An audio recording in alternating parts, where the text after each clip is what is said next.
sunat kurban itu adalah ibadah untuk mendekatkan diri kepada Allah dengan cara menyembelih seekor kambing jaza'ah takmin atau saniyah ma'zin.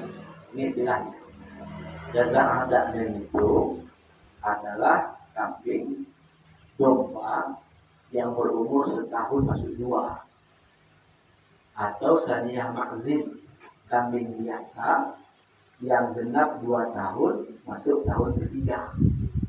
2 tahun seminggu itu kalau kambing biasa. Kalau dia kambing domba yang besar di Arab itu setahun masuk 2, setahun sebulan. Itu orang menyembelih seekor hewan itu yang dilihatkan untuk mendekatkan diri kepada Allah dan disembelih pada hari nahar, hari raya haji, setelah turun khatib daripada khutbah sampai kepada akhir hari tasyrik asar, sebelum asar hari tanggal 14, tanggal 13 Dzulhijjah 13. Itu dikatakan kurban. Jadi di sini dibatasi sekurang-kurangnya seekor kambing. Nah, lalu siapa? Nah, siapa yang disunatkan atau yang diperintahkan berkurban itu? Orang-orang yang mempunyai kemampuan dan kelebihan rezeki untuk memotong seekor kambing itu. Jadi dari sini kita pahami bahwa yang dikatakan kurban itu, saya sendiri mampu untuk seekor kambing baru kurban. Saya sendiri mampu untuk menyembelih seekor kambing. Ada kelebihan rezeki saya, baru kurban namanya. Kalau saya sendiri tidak mampu untuk menyembelih seekor kambing itu, nanti saya perlu orang lain lagi, 2-3 orang untuk membeli seekor kambing. Nanti tidak mampu, berkurban namanya. Jadi ada penjelasan begini. Satu kambing itu bisa untuk satu keluarga. Nah, ini yang salah paham orang banyak. Masuk satu keluarga itu sunat kifayah namanya. Bila ada satu rumah tangga itu, satu orang yang mampu untuk berkurban dengan seekor kambing, maka dapatlah pahala kurban itu untuk satu keluarga. Itu maksudnya. Bukan patungan-patungan itu. Apalagi yang bukan anggota keluarga. Jadi tetap yang dikatakan berkurban itu ada orang yang mampu untuk membeli seekor kambing. Itu batas minimal. Yang usia tadi itu ya, yang 2 tahun lebih itu. Kalau saya mampu menyembelih seekor kambing yang ngasih anaknya misalnya, berkurban namanya. Ini berpikir. Jangan nanti kita larikan lagi kepada ceramah. Misalnya, kalau tidak mampu seekor kambing, seekor ayam, mampu seekor ayam, seekor burung, mampu seekor burung, telur ayam, itu cerita sedekah. Bukan cerita ibadah sunat kurban. Ini supaya kita menjadi paham. Jadi, maksud satu keluarga, satu kambing itu, yang berkurbannya satu orang, mewakili. Nah, itu maksudnya. Seluruh ahli bait itu yang dalam satu keluarga itu, maka lepaslah tuntutan kesunnah muakkadan dari kurban itu kepada anggota keluarga itu maksudnya sudah kifayah namanya. Jadi kalau sampai misalnya untuk satu ekor kambing itu kita patungan 10 orang misalnya, itu belum kurban. Oh, kalau juga begitu jadi apa? Sedekah namanya. Jangan dikatakan kurban. Jadi kenapa cerita seekor kerbau itu bisa 7 orang? Kan itu salah satunya.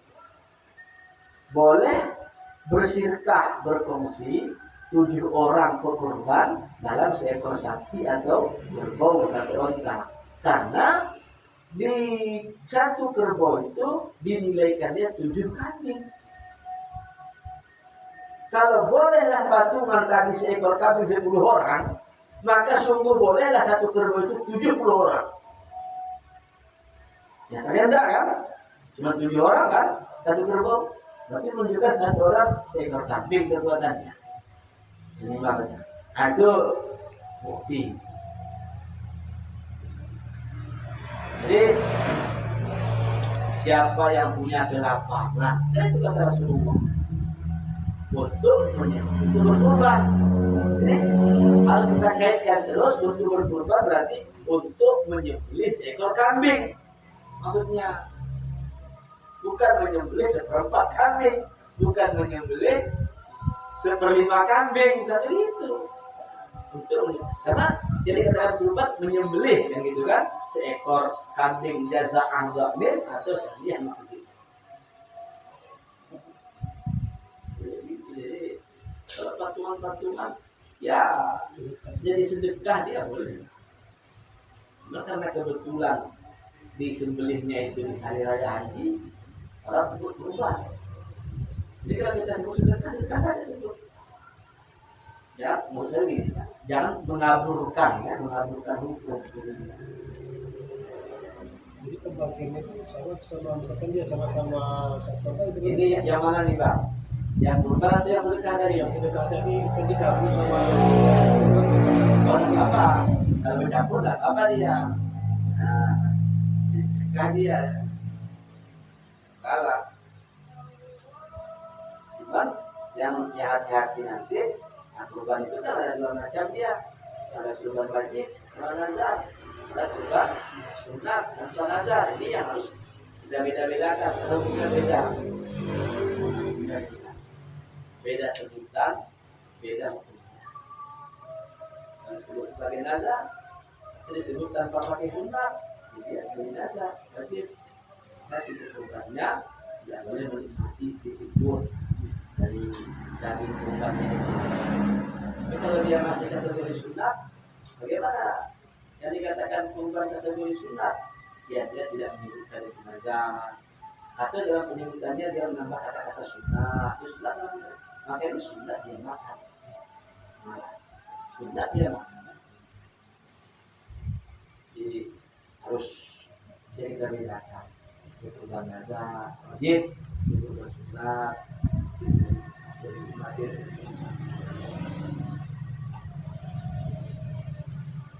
Jadi dia benar. Jadi lakukan selama ini kayak 100.000, 100.000, gitu kan? Kalau kita sudah 25 orang, kan sudah 2.500.000 itu. Nah, kalau ekor kambing kurban kita itu bukan kurban syar'an namanya itu, bukan kurban berfikih, bukan puasa. Itu kurban itu kurban perasaan. Karena lo mangkalak miro-miro donasi gitu untuk kurban. Baik begini, kalau mau, misalnya sekil naik ke lohor, misalnya kan begini, ya sudah, kita pilih satu orang saja. Saya sedekahkan kita 100.000, kita sedekahkan kepada ini 100.000 per satu orang, terus satu orang itu yang beli kambing, kurban dia. Saya dapat pahala, pahala apa? Karena kan gara-gara sedekah saya, dia bisa berkurban. Pahala itu, tapi satu bukan berkurban syar'i namanya, bukan berkurban secara fikih. Masih naik pulau misalnya kan, jadi kurban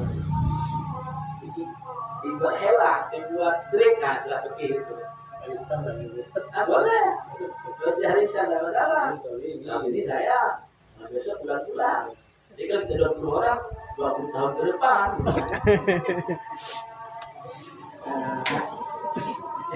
Jadi begini, kurban itu ibadah, bukan tidak ibadah. Dia kan ibadah ini begini, ada sifatnya muwasa'ah. Ada ibadah itu berluas-luas, berlapang-lapang. Maksudnya tidak dipatok mesti saat ini, itu maksudnya muwasa'ah. Kapan ada rezeki? Ya kan? Ada ibadah itu mudayaqah, yang bersempit-sempit, maksudnya tidak boleh tunda, ada begitu.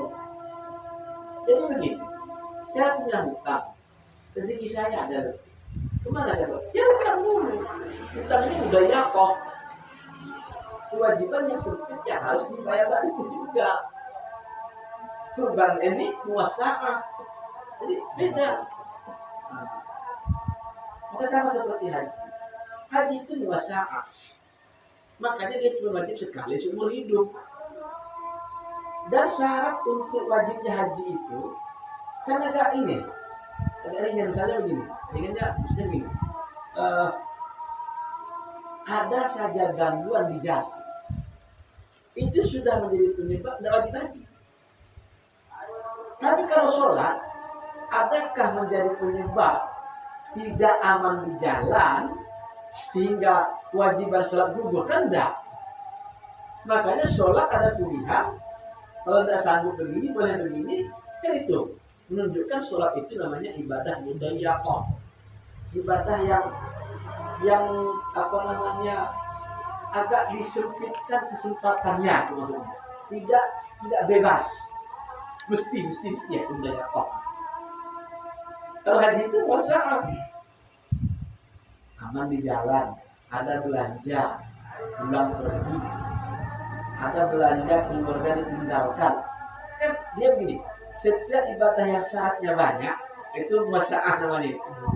Karena ketika satu syarat itu tidak terpenuhi menjadi tidak wajib. Nah itu.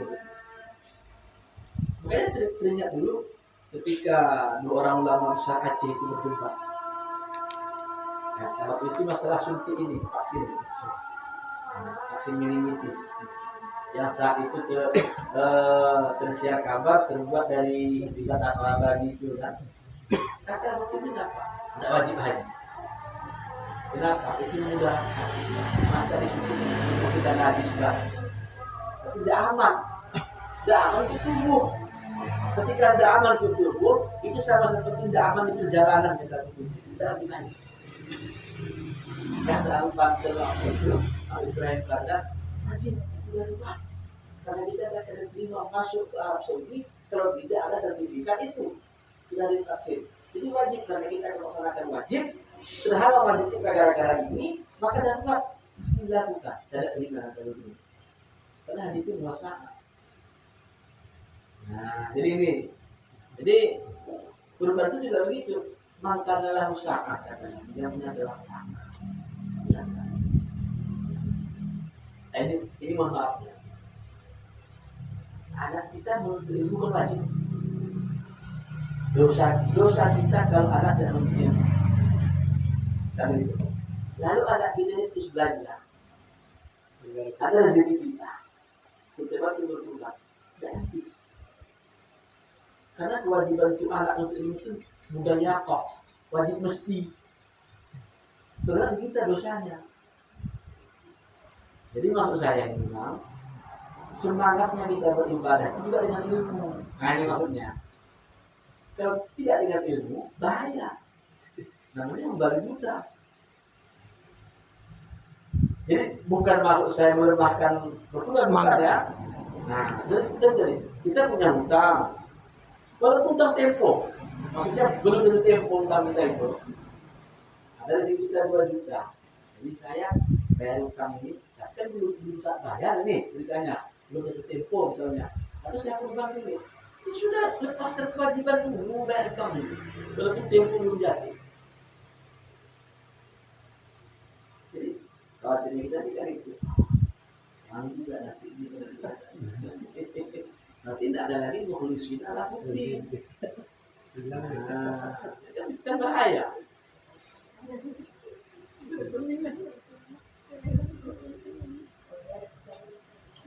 Itu. Yang kedua, ibadah ini bila misalnya kita nanti jatuh dalam keadaan yang kita berada di antara 2 pilihan. Ada 2 ibadah yang kedua-duanya baik, ya kan? Tapi kemampuan kita hanya 1 untuk jadi dalam ibadah. Mari kita pilih. Pilih yang paling besar manfaatnya. Kan oleh pikir ada. Kalau saya sempurnakan itu 3 kali, saya tak dapat jamaah ketinggalan. Karena saya besar. Meniga kalikan basuhan itu ada jamaah. Kan besar manfaat jamaah sekali saja kita. nggak usah lihat-lihat di asal supaya kita dapat jamaah yang lebih besar perintahnya dan lebih besar. Ini maksudnya ketika terlibat misalnya. Jadi banyak contoh-contoh lain. Ini duit saya 100.000. Ini ada 2 tempat berwakaf misalnya. Kalau saya bagi 50-50, satu pun tidak sempurna misalnya. Nanti harus saya serahkan kepada salah satu. Kemana ini? Yang paling besar manfaatnya dinar secara agama. Mana yang besar manfaat?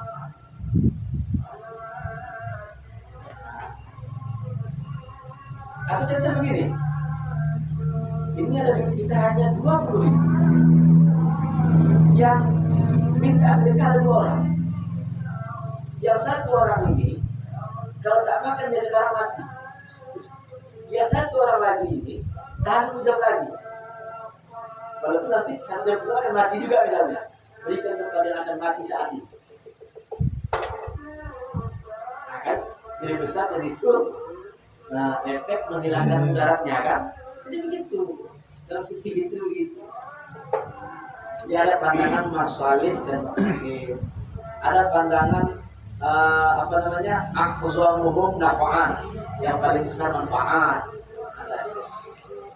Ada nanti pandangan lagi yang paling sedikit mudaratan. Ada gitu.